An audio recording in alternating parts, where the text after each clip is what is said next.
Hello everyone, my name is Freya and we are back making content again on the channel.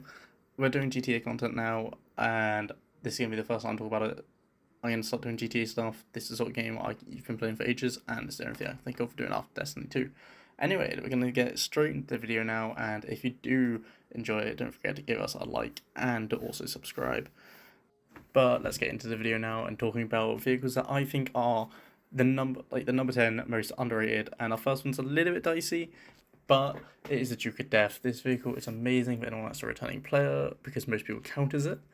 It only takes 3 RPG shots or 4 homing, which is good enough when you start out, and it's a lot better for the fact that it's free for most people compared to the Armor Yes, the Armor does end up being a bit more better for letting you survive, but this can let you have some fun until you can go get yourself a better vehicle. Alright, now in no particular order for the rest of the video, the car we're talking about next is the Ubermax Cypher. This is $1.5 million and it was added during the tuners. This is based on the BMW M2. It is a rear-wheel drive car, which is extremely grippy, and there is also a drift variant you can get, which does make it a little bit of fun, but I don't recommend that compared to normal. This is just amazing to drive around if you're going quite fast around the city. It's not the best in this category, but it's certainly not the worst, and it's pretty fun to use. Okay, now we can have 2 cars that are classed as special vehicles, and first up, obviously, is the ramp buggy. This was one of my babies, and there's nothing more fun than driving around the entire city, just flipping every car as you watch behind. It's also got quite a good little first person view.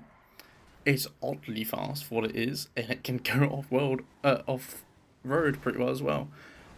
I don't know why. This has been out for almost 10 years, if not 10 years now, and I still go around it probably once a month when I do play, or at least when I usually take breaks. I'll come back and I'll drive around it when bored. I can highly recommend this vehicle. It cost 3.2 million basically without the trade price, but it's not a hard mission to do, and it's only 2.4 with. On to the next vehicle that was a special one. I'm only going to put 2. It's the Wastelander, 658k non-trade price, but once again easy to do, so only down to 495k.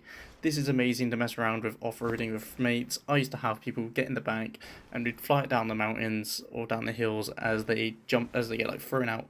Just a lot of fun if you have friends. If you don't, not as good, other than they can maybe drive for a bit of deep water. Right, next up is the Ardent. This is 1.15 million and the top speed for it is 191 kilometers per hour. It's a little bit of a forgotten car. Obviously, it wouldn't be on the underrated list otherwise, but it sits at 20th top speed in the Sports Classic, and its handling is pretty good, with little to no signs of understeer or oversteer when turning at moderate speeds, though at high speeds it definitely can have a little bit of understeer, but nothing you can't handle. I like driving around this car. I didn't drive it for a long time, only picked it up within the year. And you know what? I should have picked it up a lot sooner. It's a lot of fun to drive around, and it also just looks gorgeous. I love the look of it. It's not so good in first person, but if you like something that's not got a lot of upgrades but does have just a nice look to it, I can recommend. Next is the Gauntlet Hellfire. This is a car that I just love the look of mostly. It handles terribly unless you want something that stupidly just hits into everyone as you're driving, but it will cost you 745,000 off of the Selling Sanctuary site. I enjoy it. It has its fun, and there's the odd few uses for it, just to mess around. You can get the drift variant of it. Haven't used it, so I can't recommend that off the top of my head, but get it if you want. I just like this because, one, you can make it look like Kevin's car from Ben 10 Alien Force. Yes, I'm stupid and I have the mind of a child sometimes. But also because, you know, sometimes you want to just drive around and smash into everything. Now, it'd be silly of me not to put a few Benny's cars in here, so there's going to be 2. And I'm going to start off the Faction Custom Donk, which I have designed after my very first ever one. That's why there is the dollar wheels. Don't question me otherwise. This costs you 36k, but with a 695k conversion, yet we all know Benny cars cost a lot more than what they say they do by the time you get customizing. I put it in here because, one, it's just a bit stupid and it lets you have something to mess around with, but it's also relatively stable at fast speeds, even when cornering. It can handle uneven terrain a lot better than some off-road vehicles can. Plus, who doesn't like something that's got hydraulics? And this one, I don't know if you can put jump hydraulics in it, but I just like bringing it so the front's lifted up.